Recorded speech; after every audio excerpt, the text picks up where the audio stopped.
Sunday with Sasha. 3, 2. Hello, everybody, and welcome back to another episode of Sunday with Sasha. I am your host, your favorite galactic diva, Sasha Stratus, and today, girl, welcome back. I am blue. I just went to go to one of my drag sisters' brow tutorials to cover brows, because I usually don't cover my own brows. But today, girl, they're gone. Don't look too close, but they're gone. They're gone. Yeah, and I figured kill two birds, one stone, get dragged up, have a good little time, and just kind of chat with everybody. Things have been so fun. I just celebrated my 1-year wedding anniversary with my husband, and yeah, this was an incredible month. But we're getting into the things. We're getting into Pride season, baby. And today, my topic, if you've seen some of my little beautiful collection here, my topic is drag hygiene. Let's get into it. It's a real thing. It's one of those things in, any work environment. A lot of people may struggle with a coworker or two with some body odor, who may not be getting themselves to their best care before they go into work. And truth be told, this is very common in the drag scene. I have stepped into a drag room and, baby, I've seen some of the most beautiful queens in the world, but they are some of the worst smelling people I have ever been around too. And that's okay.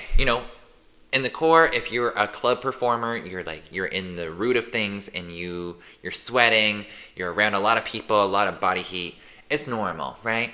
However, there are a couple steps that I've learned on my own journeys of drag that can be very helpful and can also not get you a reputation to be known as a smelly diva, or just kind of some tips and tricks. And you're backstage, you got something, you can help a sister out. So, yes. Welcome. Take a seat, get a snack, paint yourself blue. We're here. But I'm very excited. Also, shout out to Luna for teaching me. It was a great little class today at the Monarch Drop-In Center. But yeah, girl, I'm just going to start off by saying, in the drag scene when I first started, I have never been an athletic girl, so I never really, was on sports teams or anything like that in school. So, wasn't really privy. I had an older brother who smelled, but, I just thought he was, an smelly, older, straight boy. But drag scene is when I really realized we have so many layers on, especially if you're doing padding, if you're doing, a chest plate, if you're doing whatever you may be doing. There's a lot of layers that go into drag. Even though we're serving illusion, there's multiple fabrics that are going on. And depending on the size of who you are, depending on what you're wearing, depending even on the wig you're wearing, sometimes you can just sweat your titties off when you are in the drag scene. Like I said earlier, normal, completely fine. We all sweat, whatever.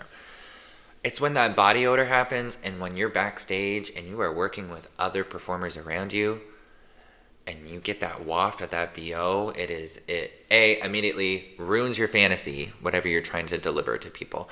But also, it just stinks up the whole room. Nobody wants to be trying to feel their oats and look pretty in a stinky ass room, right? So here are some options. Here are some things I love to do. I love to have, a little aerosol deodorant spray. These are great. Different kind of options. You can have ones that are more natural, that are very sensitive for skins. Love that. But also in the drag world, a nice perfume. I've got my cheap ass perfumes right here, but a nice perfume right now can go a long way. I love a Valentino spray. That's one of my favorite vibes I do with my drag, but right now I'm out of that, so I'm just using some kind of basic sprays that at least have a little smell to it. You don't need to have a lot of money, but I always consider drag a 3D experience. Once you put your lash on in drag, it kind of gives you that 3D illusion. I think your energy should be a 3D experience for people. So what are you looking like visually, but what are you smelling like? And generally, if a queen smells intoxicating, I have met some queens here in the local scene that smell so fucking good. Shout out, I'm just gonna name them. Diamond smells fucking amazing. Heather Silk is another one who always smells so good. And it's one of those things with drag when you're around them or if you're watching them perform. Eve's also another one when she doesn't drag. She told me she'll spray a little perfume on her little wrist. Kind of when she's taking the tips, you get to smell the perfume, which is lovely. So yeah, like those little things, those go a long way. Not just as for an audience member, but also like for your fellow divas backstage. Because girl, if I can smell you when you're not even in the room, that's a problem. And here's another hard thing that people might need to swallow. All of these are great, sprays, whatever. But at the end of the day, if you're wearing clothes, if you're wearing costumes consistently, you can maybe try to like toss that little thing in the wash. At least once, at least twice. Because fabrics and clothes just in general, there can be a mildew smell that develops once you're in the scene. I've been in the wrestling locker rooms too, and I've noticed that as well with just certain outfits that you're performing in and sweating in a lot. Like if you're not giving it a little wash in the laundry machine, at least once or twice, it's gonna catch up. And it doesn't matter how many little concoctions you try to put on yourself, it's not going to hold out for too long. But yeah, that's just a little piece of advice for me. I remember there's been I'll tell you a couple funny stories. When I first started drag, I obviously, before you get into the drag, shower, shave, do your whole little routine before you're getting ready. It's just kind of like a get-go. But I've been to the scenes where I only just brought deodorant, and at the end of the show, oh my god, who's messaging me? Message me later. I'm filming. But yeah, you're at the end of the show, and all you have is deodorant, but you're getting that sweat smell, that hard work diva smell. And yeah, I just wish I would have had this, or I've asked sisters backstage or kings backstage who have a nice cologne, a nice perfume. Hey girl, do you have anything that can help me out? Because generally, one of your seasoned performers will probably have something, because we've all been through it. So feel free to reach out. I won't do this anymore, but I've literally given sisters my own deodorant stick to deodorize them because they have smelled that bad. I'm I will help you. I'll do whatever I can.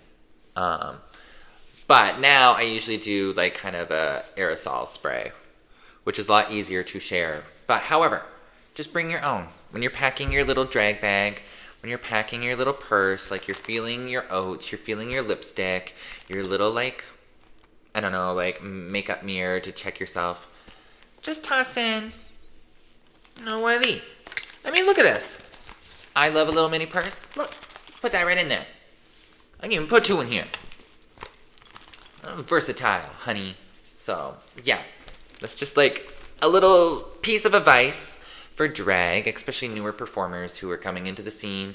Because some of your back rooms that we're working in are very small. They're very tight. And so when there is up to 8 people in the same room, girl, it can knock you out. So that is a little bit of advice. I have a funny story to tell you too. Oh, it's upstairs. I wish I could go grab it and show you it. Should I? Yeah, I am. Hold on.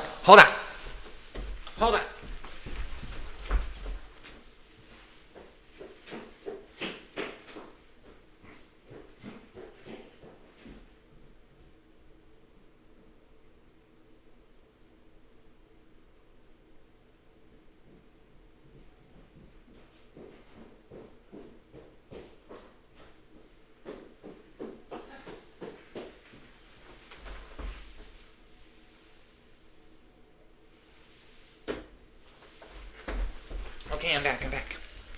Okay. I was going to tell you a story, but I should just show you. So, a classique, if you will, comes to perfumes. Chanel number 5, baby. My mom graciously donated this to me as Sasha on my drag journeys. And I was like, oh, Chanel number 5. Oh, I'm going to smell so great. All the girls are going to love me. So I got this perfume. I was feeling my oats. You hear this historically. It's a great scent. I'm smelling it. I'm like, it's a little grandma-y, but maybe that's just like vintage, right? So I'm bringing this to the gig. Spraying myself, your regular routine, but then afterwards, like, dousing yourself with a little perfume in your new outfit. And I'm like telling the girls, like, oh, it's Chanel number 5. Chanel number 5. Ooh. And the girls aren't really giving me the reaction I thought they would, but I was like, they're just jealous. They're just a little jelly belly. But later on, I asked some of my good friends, I asked my husband as well too, and they were honest with me. Like, does this smell bad? Is this, like, not good? Like, does it smell like I, like, have a baby or something? And one of my friends said, smells like you've been around a baby. And I was like, well, what does that mean? And then I asked my husband, and granted, I love my husband, blunt as the day could be, but I love it and appreciate it. They said it kind of smells like a diaper pail, And I was like, oh, not a diaper pail. Like, girl, you want to feel your oats. You're like wanting to feel sexy. You don't want to be smelling like a diaper pail. So I still have this bottle. I have since refused to use it. But, like, when you know, right? So never again, Chanel number 5. You turn against me. But I have other little options. And at the end of the day, it doesn't matter. You don't need to have a very expensive perfume. Like, whatever it may be. As long as it's something that kind of gives you your own personal smile and style that is not going to, like, make me pass out on the back room floor. Right? I'd appreciate that very much. Yeah. But I love you all so much. Thank you for joining this fun little episode of Sunday with Sasha. I have a lot of really fun projects and series coming out. So I did some polls on my Instagram, and a lot of people are interested in kind of like a wig kind of review. If you know me as Sasha Stratus, I love wigs. Love them. I have over like 80 wigs over my 10th year in drag. So yeah, I'm just going to give a little highlight and show them and talk about them, the names they have, backstories, how this happened. And yeah, so stay tuned for that. Stay tuned for a couple shows I have coming up. We're doing Rhonda next weekend at Monarch Nightclub. In June, I am doing Diva Search, which is amazing. I'm looking forward to that too. And yeah, I have a couple other shows to be announced in the near future. But yeah, thank you so much. I've been having a lot of fun with this podcast world and talking about drag and different things about my life. So if you're interested in any other topics, like, comment down below. Let me know, like, what do you want to know? It could be anything. Like, even if you're not a drag fan, like, do you want to know about outfits? Do you want to know about song choices, different artists, like what this little brain can come up with when it comes to drag? So, yeah. But I love you all so much. Stay stratifying. And, yeah, I will talk to you later. Goodbye. Goodbye. Goodbye.